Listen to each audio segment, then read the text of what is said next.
since changes to his state's election process. Democrats like Joe Biden are calling the bill Jim Crow 2.0, even asked his Justice Department to look into the legislation. Joining me now to discuss this, Georgia Congressman Buddy Carter. Mr. Carter, it's always great to have you here. Let's take a look at some of the biggest parts of these changes being put in place. Photo ID is required when voting absentee by mail. The use of ballot drop boxes is limited. The runoff election period is shortened from 9 weeks to 4 weeks. And also, this bans volunteers from handing out food or water in lines for people waiting in line. Congressman, I want to focus in on the racial aspect being introduced by the Democrat socialists.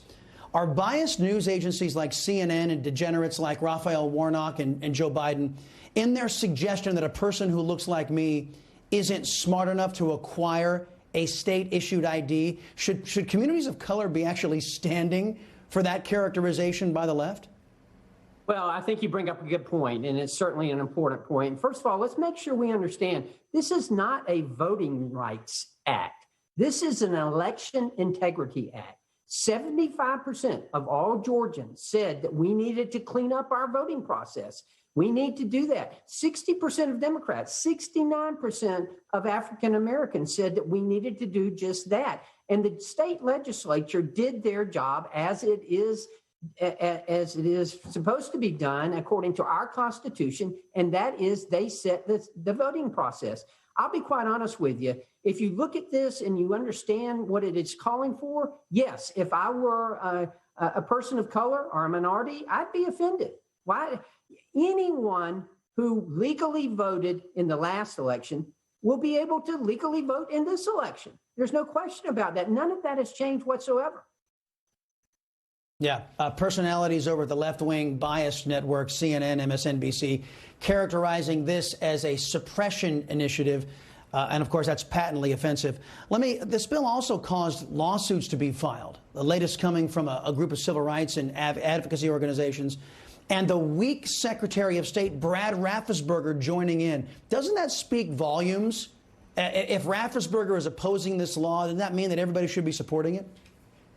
Well, it means I'm supporting it. I tell you, look, personalities aside, the Secretary of State overstepped his authority back in March of 2020 when he entered into the settlement agreement with the Democratic Party that made significant and substantial changes to the voting process in the state of Georgia. After that happened, I led a call from the delegation, from the congressional delegation, protesting that move by the Secretary of State.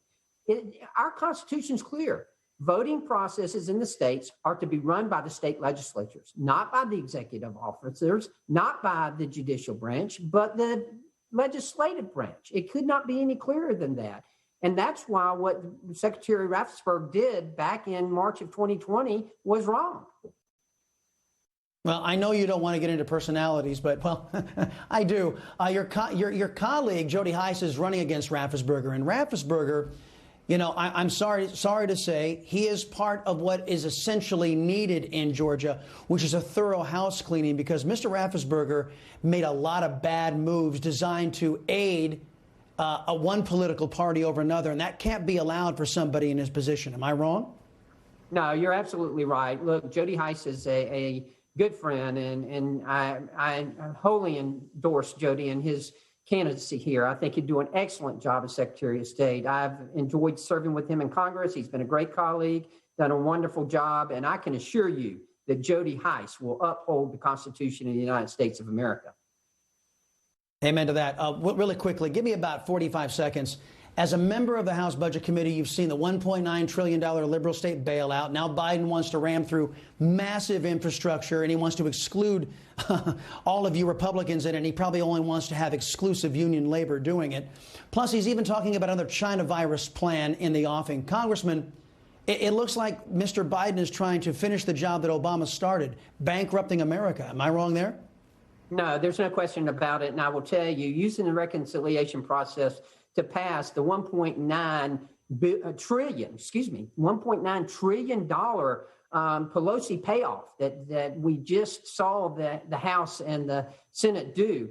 That is just outrageous that this president would participate in something like this. All this was to take away money from the states that continue to work, like the state of Georgia, and give it as a payoff to California and to New York, to pay off the political supporters of Nancy Pelosi and of Chuck Schumer. It's absolutely wrong. The citizens of Georgia lost $1.3 billion as a result of this. And Senator Reverend Raphael Warnock voted in favor of that, as did Senator John Ossoff. Congressman, always a pleasure talking with you, sir. Come back soon.